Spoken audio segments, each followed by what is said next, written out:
in your educational pursuit.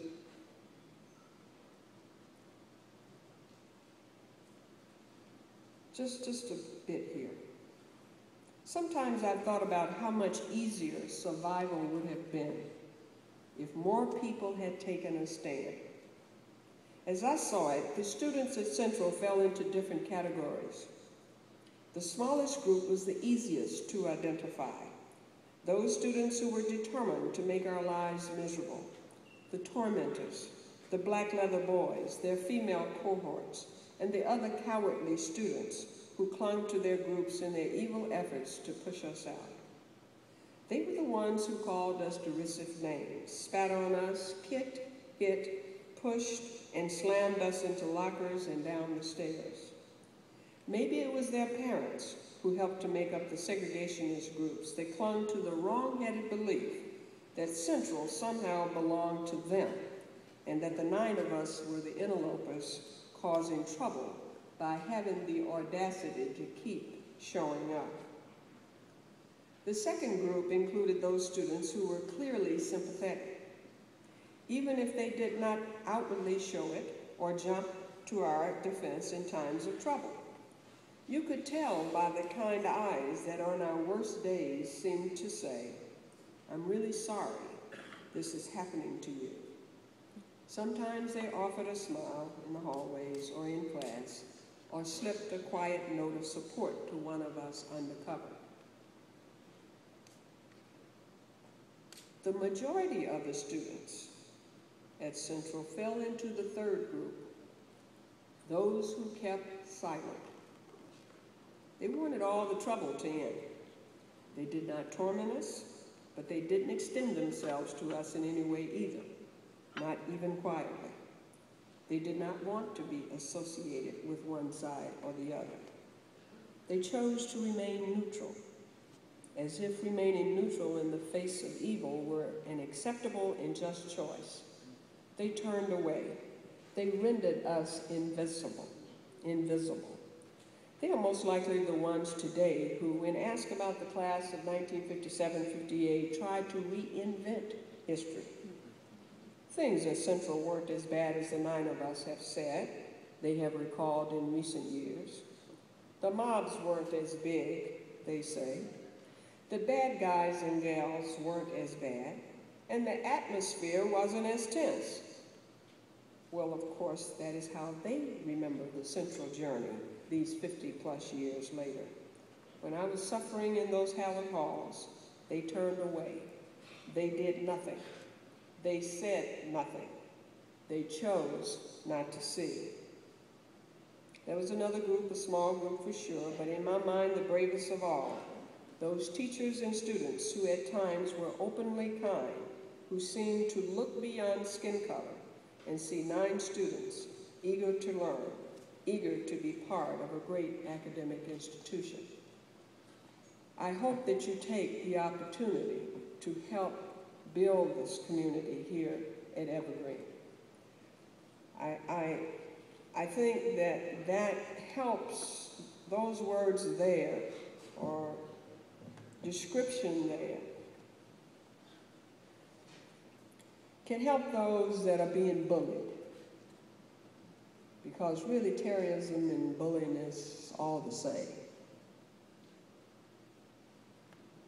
I want you to stand up for what you believe in.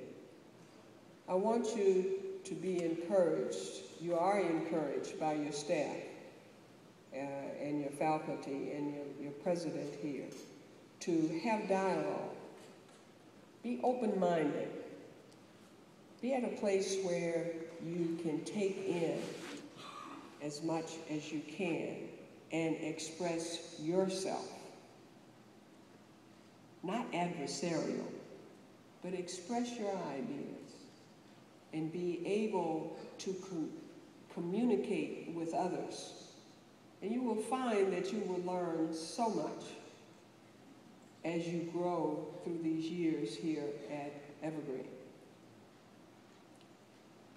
I think one other thing that I would like to do in closing is show you a video.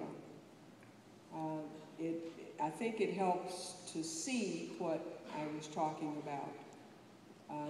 The school itself, some of my feelings and so forth as I walk through those halls. For the person that's on, if you don't mind, hitting the play button.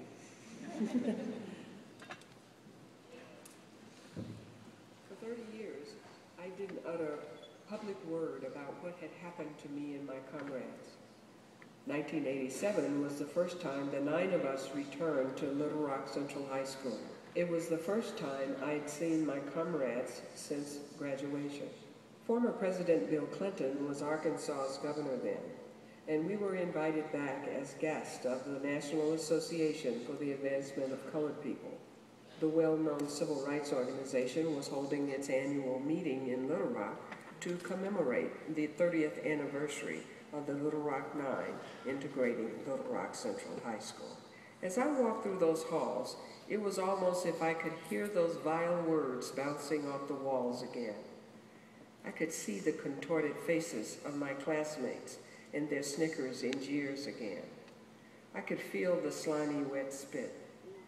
For a moment, it felt as though sadness might suffocate me.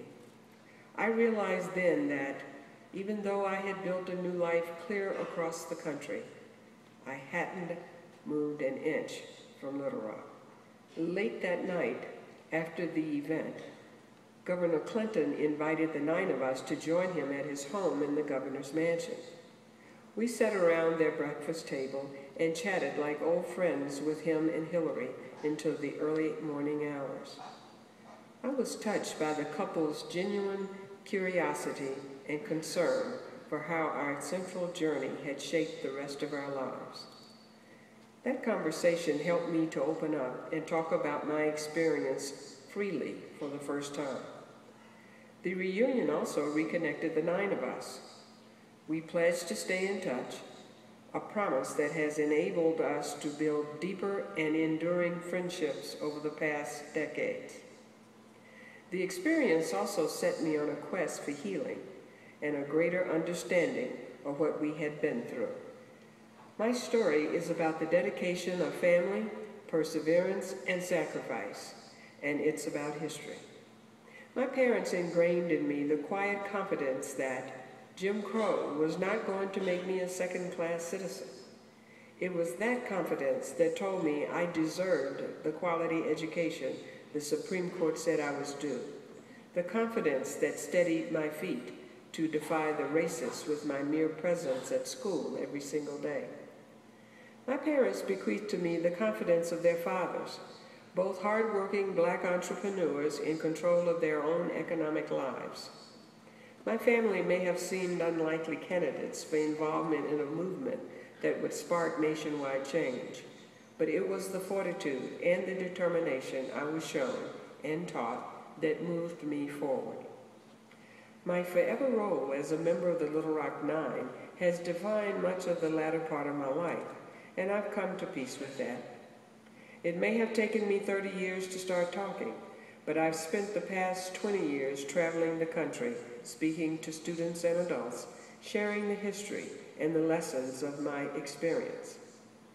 The 40th anniversary was a real highlight for me when we returned to Central High, and in contrast to 40 years earlier, when President Eisenhower found it necessary to send the 101st Airborne in to Little Rock to ensure our entry and safety.